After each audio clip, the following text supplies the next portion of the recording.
before we start talking about electric potential, we will review some concepts and ideas from mechanics related to work, energy, conservative forces, potential in relation to potential energy, and this. These are crucial for understanding the electric potential.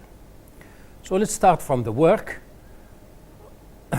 If we have a constant force doing work on a system, then the work done by this constant force on the system, when the point of action of the force undergoes a displacement delta R, is given by W equals F dot delta R, as you know. So the force here is constant, and delta R is the displacement of the point of action of the force, and this force is a force acting on a system.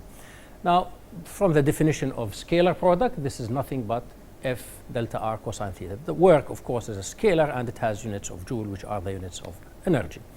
Now, if the force is not constant, like for example I have here, I have an object or a system which goes from, and the force is acting on it, and the system or the point of action force goes from point A to point B. This force is variable. It can be variable in magnitude and variable in direction, and this is the path that the force follows in this case. Now, you can think of this as, for example, a box, and this box is being pulled by you. Your force is not constant, and you pull the box along this path. In this case, your force is not constant, so you cannot apply this relation immediately because there is no constant force, and so F is not constant. Also, the direction of the force changes. There is this cosine theta will not be constant as well. So what you do in this case, as usual, we divide the whole path here into small infinitesimal elements dr. This is too small, very small, so that F can be considered as constant over this. We find the work element F dot dr, which is F dr cosine theta, and then we sum over all that, and we express this using this expression. So the meaning of this is that divide this whole path by into small drs. F is constant over all of these drs. Find F dot dr, which is F dr cosine theta for each of this, and add up all these together. These are just scalars now, and then you will get the work done by a non-constant force. This is the most general expression for the work. Okay. Now, as you can see from here, and also the same should be true here also, the work can be positive if cosine theta is positive. That's if theta between 0 and pi. Can be negative if theta between pi over 2. Sorry, work is positive if theta between 0 and pi over 2. It's negative. It's between pi over 2 and pi. And work is 0 if if theta is equal to pi. That is pi over 2. That's the force is normal to the displacement. Okay, so if the force has no component along the displacement, then in this case the work done is 0. And we know also that the work actually is one of the channels in which we transfer energy to a system. So when an external force does a work on a system, what it's doing is transferring energy from the environment to the system, and this is what happens. For example, when you pull a box on a surface, you are and your system is the box, then you are transferring energy from your internal energy or chemical energy that you have through your muscles. You are transferring energy to that box because it's moving now, so it has gained energy, and this energy is equal to the work that your hands are doing on this system. So this is the meaning of the work. Now, if the work is doing positive, if the external force is doing positive work on a system, it's transferring energy. If the external force is doing negative work on a system, then it is taking energy from the system. So for an example, if you have a car coming to you, of course, well, not at the high speed, well, slowly, and then you just apply a force opposite to the direction of motion of the car, and you bring the car to rest, then in this case the work that you have done is negative because the displacement and the force have an angle pi over 2 between them. So you as an external force have done a negative work in this case. And how does this manifest itself in terms of energy? The kinetic energy of the car, the car was moving, it had kinetic energy, now it became 0. So you have transferred energy from the system, which is your car now, to the environment, to somewhere else, okay, by doing negative work by external force on that system. Now, conservative forces, if a force is conservative, then the work done on this conservative force on a particle moving between any 2 points is independent of the path taken by the particle. So if you have a force that is conservative, then the meaning of this is that when this force does a work on a particle moving from A to B, then the work is the same regardless of how you go from point A to point B, whatever that path is. Such a force is called a conservative force. Also, if the particle starts and ends at the same point, that's if it's through the work is done on a closed path, then in this case the work done is 0. So you have positive work, negative work adding up together all the way, so that when the particle comes back to the same point, then the work done, the net work done in this case by a conservative force is equal to 0. So this is the meaning of a conservative force. These are the properties of a conservative force. And examples of conservative force are gravity and the spring force, for example.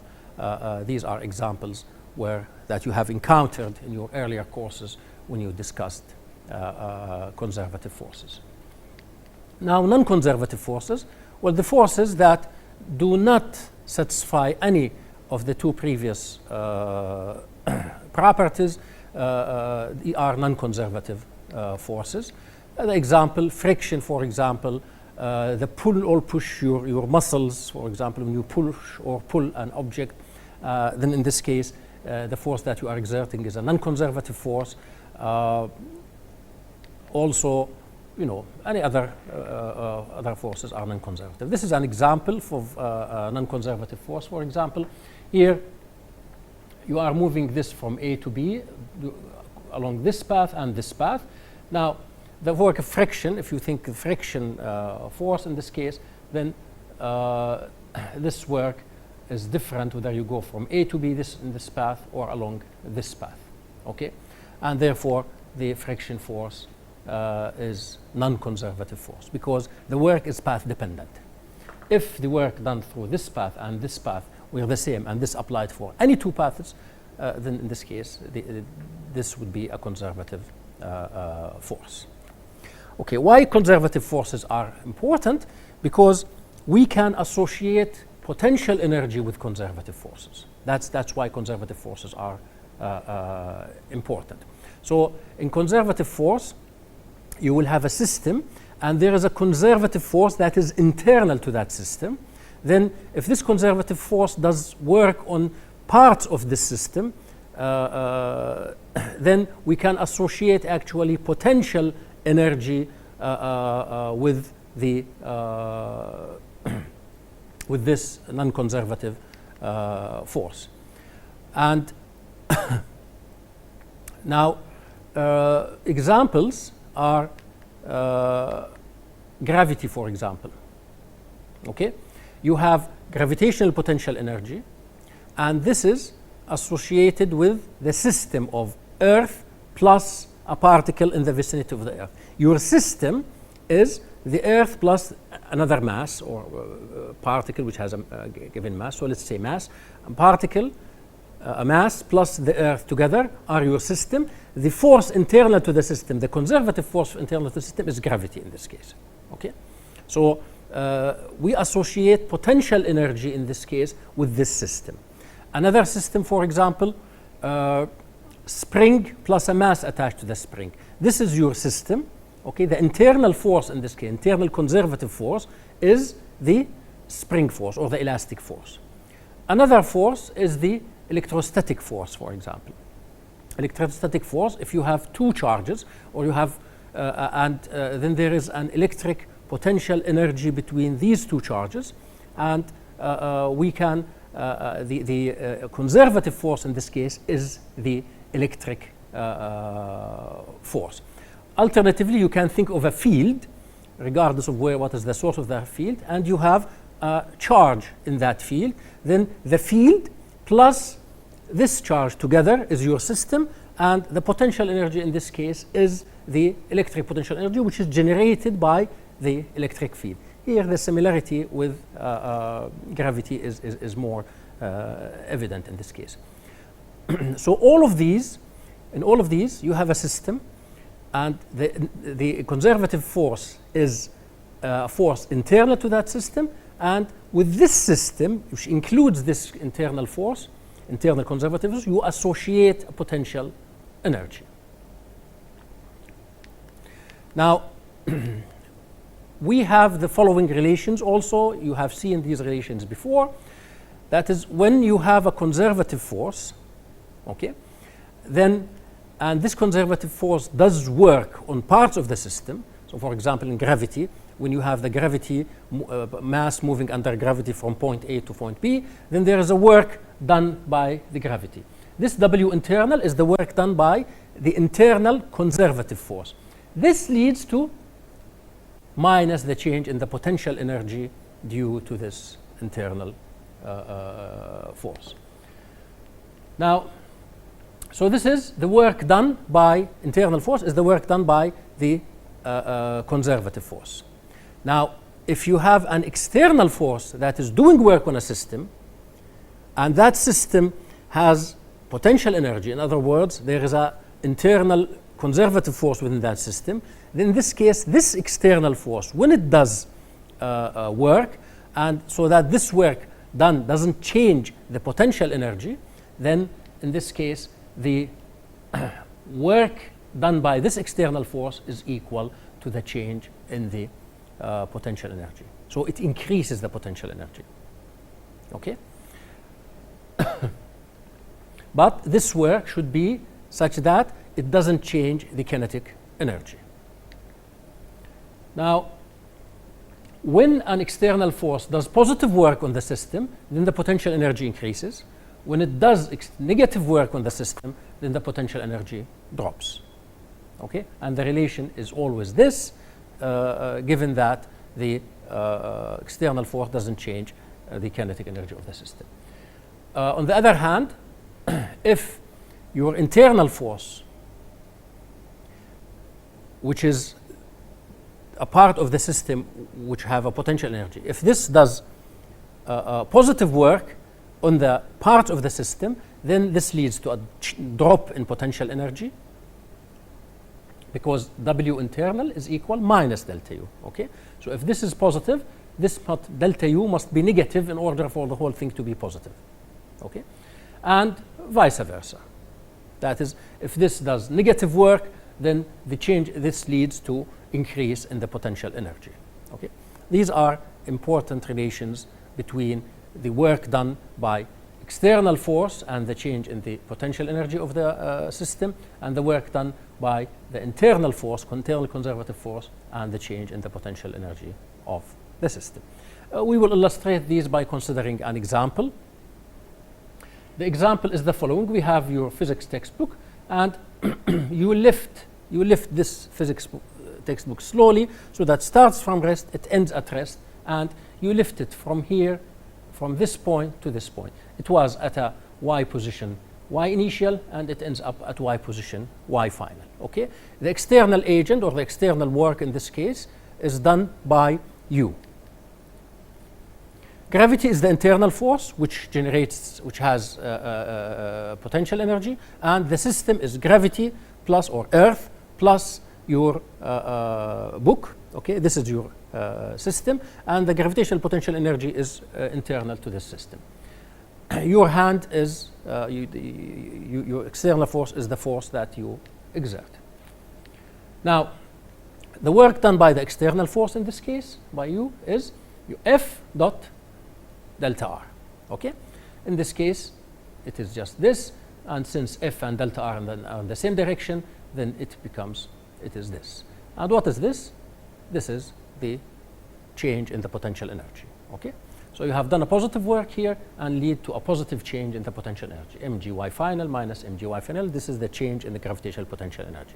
So when your external force, you do a work on this book so that you lifted a given displacement without changing the kinetic energy, then in this case, the work done by you is equal to the change in the potential energy. In other words, you have, as we have said, work transfers energy to the system. In this case, that energy transferred to the system by your hand from outside the system manifested itself as an increase in the potential energy of the system. Okay, so you have increased, you have imparted energy to the system by doing a work by an external force, and this energy increase was manifested as an increase in the potential energy of the Earth plus book system together. Now, on the other hand, what about the work done by the gravity? As this goes up, okay, there is the internal conservative force, which is gravity. It is pointing downwards. So delta R and mg are opposite to each other. So in this case, as this is lift up, gravity does negative work in this case. And this negative work is equal and opposite to the work done by the external force, and therefore it should be equal to this. And what is this? This is the change in the potential energy. This is minus the change in the potential energy. So the work done by gravity is minus the change in the potential energy. In this case, the potential energy was positive. The work done by the gravity is negative. Okay? So this is what it is. And this is as a result of this fact. So in general, we have these two important relations, that the work done by external force on a part of the system so that it doesn't change the kinetic energy is equal to the change in the potential energy. The work done by the internal force is equal minus the work done by the minus the change in the gravitational potential energy, and this is true given that the external force doesn't change the kinetic energy. Okay, these results have been demonstrated here for gravity, but they are general and they apply for any system which has a potential energy. In other words, any system with a conservative force being part of that system. This is a review to prepare you for the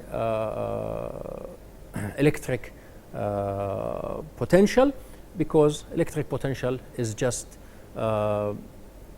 another or can be approached by considering another conservative force similar to the gravity, which is the electric force.